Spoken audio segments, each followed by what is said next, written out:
আসসালামু আলাইকুম। ওয়ালাইকুম সালাম। কে বলছেন? তাসলিমা বলছি ভাই। তাসলিমা বলছেন। কোথায় থেকে বলছেন আপু? আমি বলছি ভাই যশোর। যশোর। বয়স কত আপনার? আমার বয়স ভাই 18। বিয়ে হয়েছে নি আপু? জি না ভাই। তো ফ্যামিলিতে আপনার আপনজন বলতে আর কে কে আছে? ফ্যামিলিতে আমার এক আম্মু আছেন আর আমার একটা ছোট বোন আছে।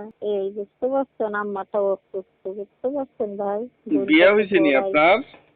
জি না। বিয়ে হয় নাই। যে ছবিটা আপনি আমারে পাঠাইছেন এই ছবিটা কি আপনার? জি ভাই, আমার নিজের ছবি। বয়স কত আপনার? 18 ভাই। 18। তো জি। প্রতিবেদনে আগে আর কখনো কি আসছিলেন নাকি আজকেই আসলেন? জি না ভাই, আর কখনো আসেনি। কি উদ্দেশ্যে আসলেন এই প্রতিবেদনে? আসছি ভাই, যাতে আমার জীবনের যে কোনো একটা মানুষ, যে যেমনই হোক না কেন, যদি সে আমার দায়িত্বটা নেয় তাকে আমি গ্রহণ করব, বুঝতে পারছো।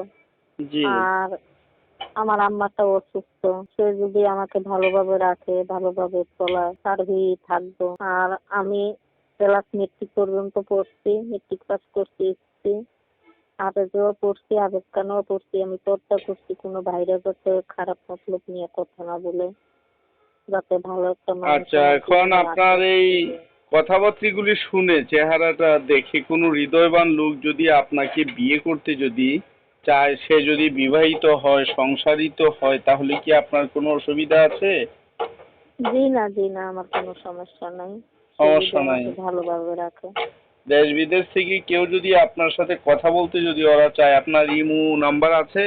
জি না, আমার ইমো নাম্বার নাই। আমার এটা বাটন সেট ছিল, কালে বিক্রি করে ফেলেছি, আমারটা অসুস্থ হয়। ঠিক আছে, আপনার ওই মোবাইলে নাম্বারটা দর্শকদের উদ্দেশ্যে বলতে আপনি পারবেন?